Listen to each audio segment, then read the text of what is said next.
Hi, my name is Nathan. You're watching Nice at Dice, and today I'm taking a look at a game called Xenon Profiteer. This is a bit of an older game, but it's a very unique game, so I wanted to take a moment to highlight it. It is sort of a deck building game, which I really enjoy deck building games, but it's not really like any other deck building game I've ever played. So, in this game, you are a company that is extracting xenon, which is a gas, from the atmosphere, and using it to fulfill various contracts. And you're trying to score more points than everybody else by fulfilling more of those contracts. I'm going to show you quickly how the game works, and then we'll come back here and I'll give you my thoughts on it. So when you set up the game of Xenon Profiteer, you're going to have a few things on the table to start with. You're going to have, first of all, your different gas cards. So you have nitrogen here. You got a stack of those cards. You've got oxygen. You have krypton, and you have xenon. Xenon are the cards you're trying to get in order to fulfill contracts, and all the other three types of gas are basically useless. They're going to come into your deck when you take air into your system, but then you're going to try to be removing them from the deck, distilling your air down to just the valuable xenon. I mentioned fulfilling contracts. That's what the game is all about, and this line of cards right here, which come out of this deck, are your contracts that you can claim and fulfill. So, for example, you can see that this contract card right here requires one xenon card to fulfill, and it's worth 3 points at the end of the game. It's also a blue card with this heart symbol, which tells you it's a medical contract. That's really not important except for certain cards that might give you a bonus for fulfilling different types of contracts at the end of the game. Here you have another card, just as another example. Requires 5 xenon to fulfill, but it gives you a lot more points with 11 there. You also have, for example, some cards that are contracts, 4 to fulfill, 6 points, but it gives you $4 right away as soon as you fulfill it. So some contracts are worth fewer points, but they give you some kind of bonus as soon as you fulfill them. You also, in the contract line, have these pipeline cards, which you can buy to add to your system. I'll explain what those do a little bit later. And then you have a line of upgrade cards. These are, again, cards that you can buy to add to your system. So when I talk about your system, what am I talking about? Well, for starters, your system is your deck of cards. You're going to start out with basically the same deck of cards as everyone else. You've got 2 of each of these different types of gases, and you've got a couple of upgrade cards that start out in your deck. All right, so that's your system. You also have this card, which starts out in front of you. This card basically tells you what you do on your turn.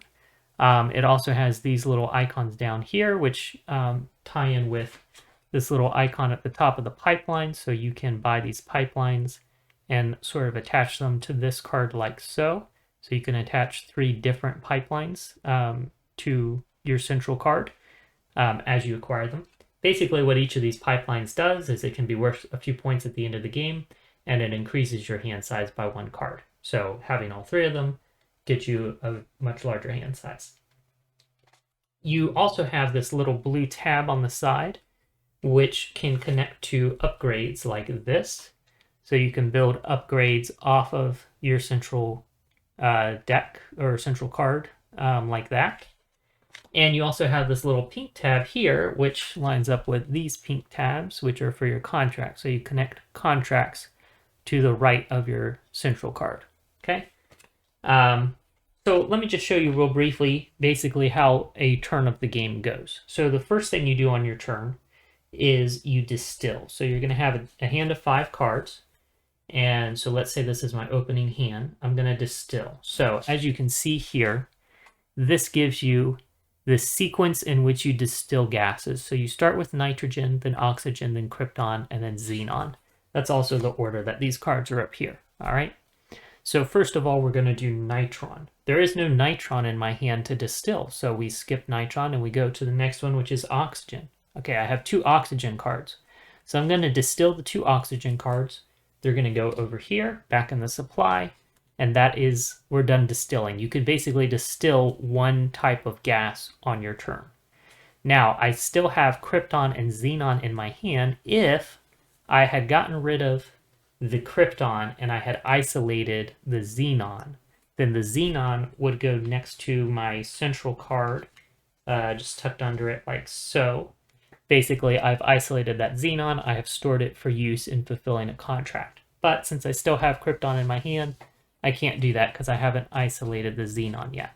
So I'm basically going to get rid of those cards. They are not going to do anything else for me this turn. And we're going to move on to the next step of my turn. The next step of my turn, I either take an air or I wipe a line. Wiping a line is pretty simple. You just take all the cards off that line, discard them, put out new cards.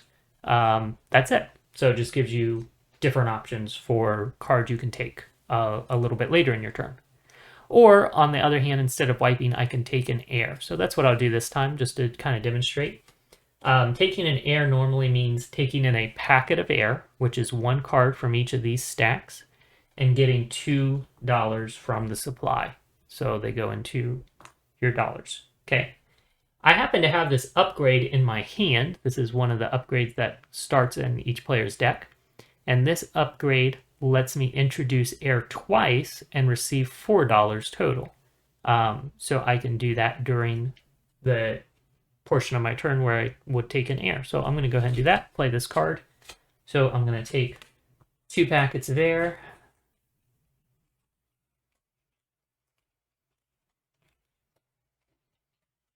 And I'm going to put all of those cards in my discard.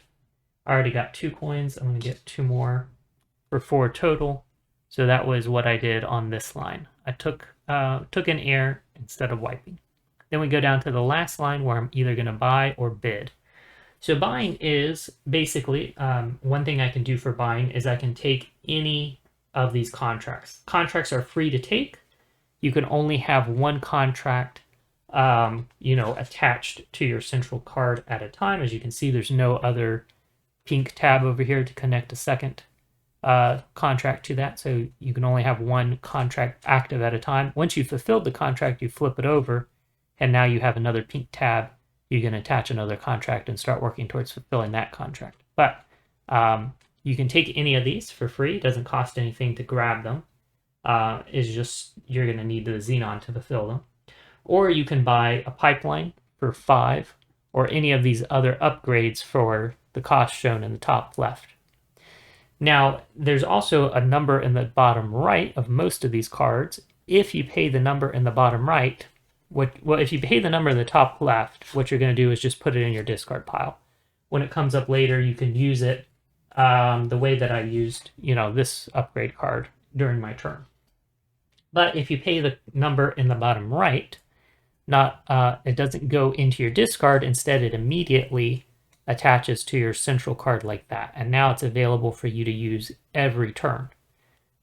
If you pay the top left number and it goes in your discard, you bring it up in your hand in a later turn, you can go ahead and pay the difference between the top number and the bottom right number, which is also conveniently shown right here, difference of 4.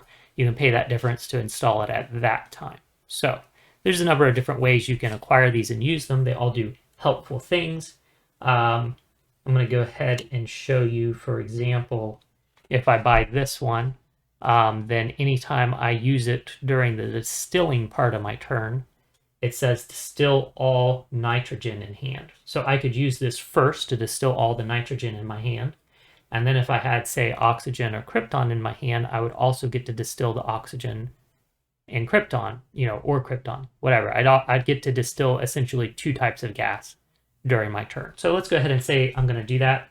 I'm going to spend these 3 to go ahead and buy this, put it in my discard, so it'll come up later. Bring out another card to replace it. Now, as you could see, I had 2 options, buy and bid. I'm just going to go ahead and go to my next turn, and I'll show you how bidding works on my next turn. All right. So I've discarded all the cards that I used. I acquired, a new card here.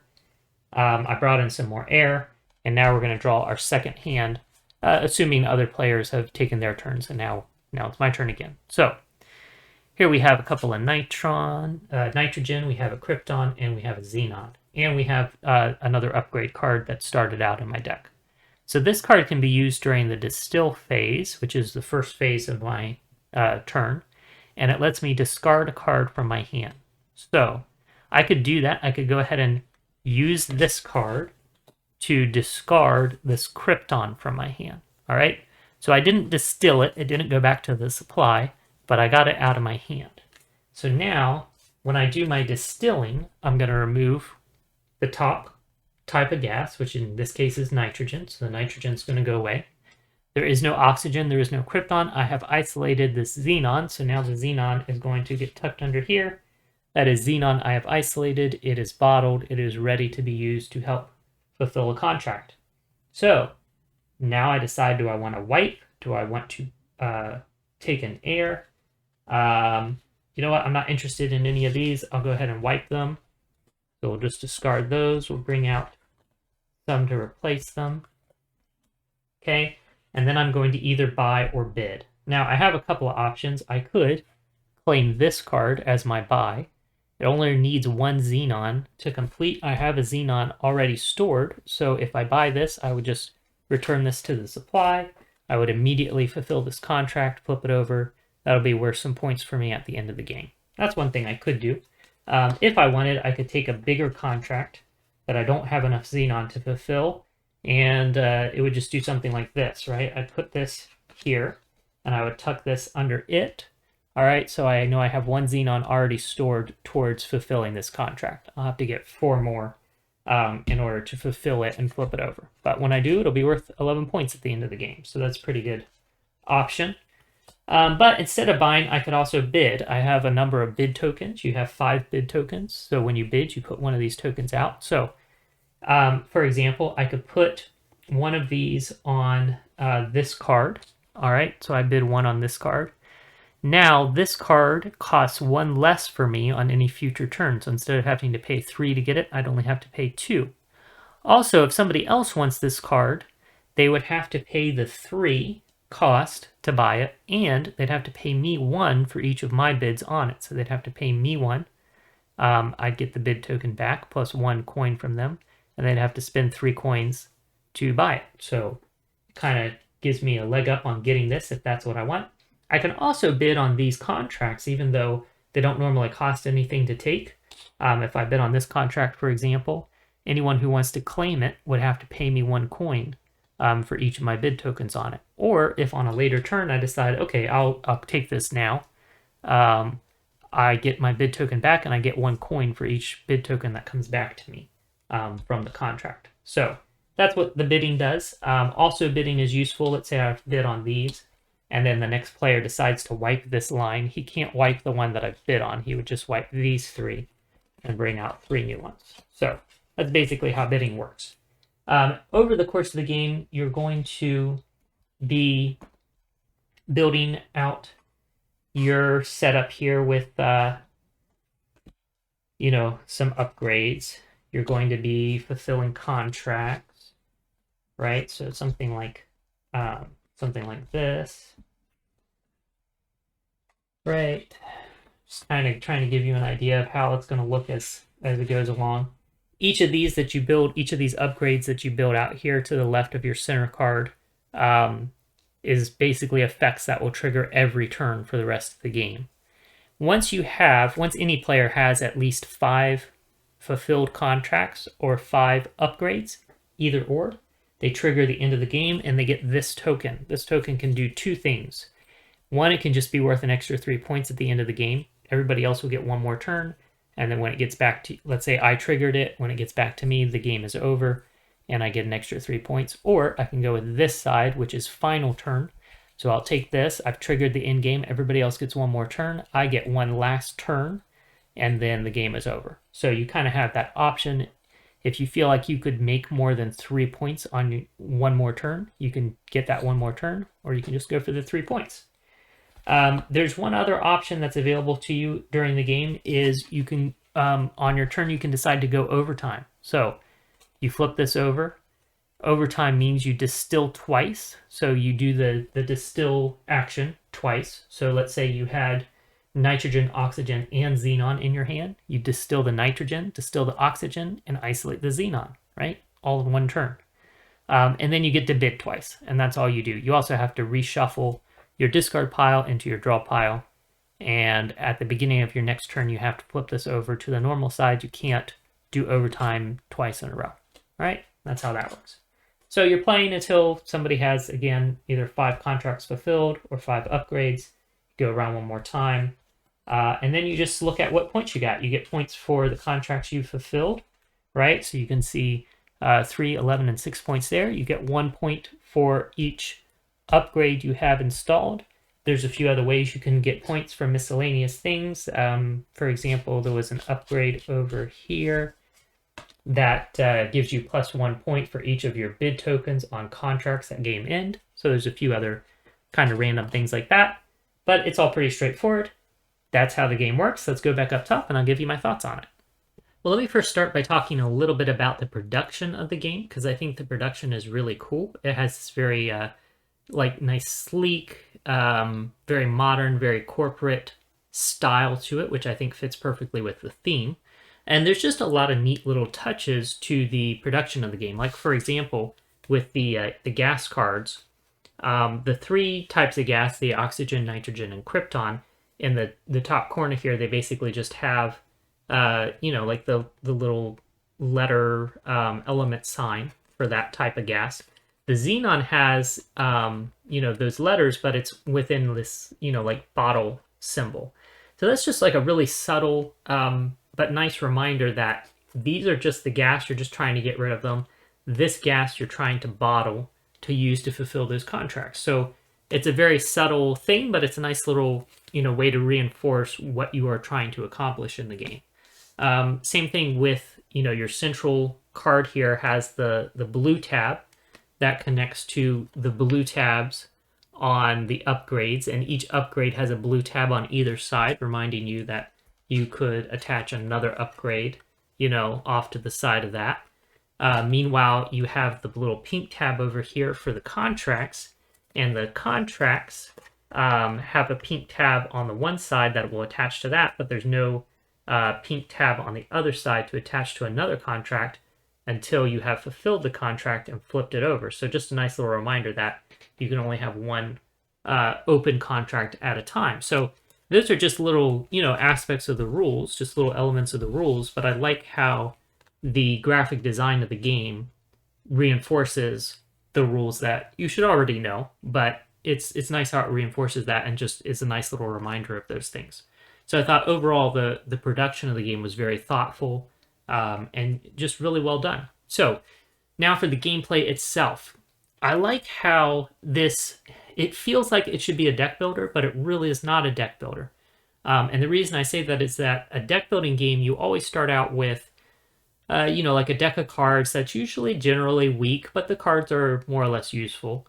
And then you want to add more cards to your deck that are more useful, and or maybe remove some of those early cards that are not as useful, right? But it's generally this concept of you're wanting to add better cards to your deck as you go.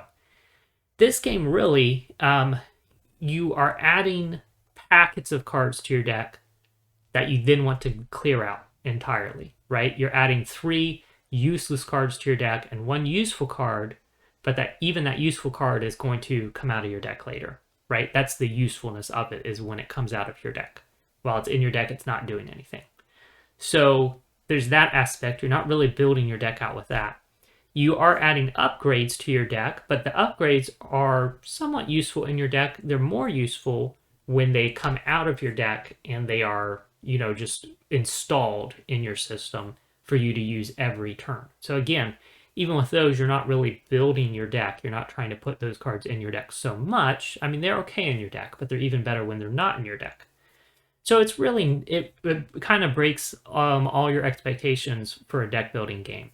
Like on the surface, it seems like it's a deck building game, but it really isn't. It's something entirely different. So I think that's really cool. It's very clever. It's unique.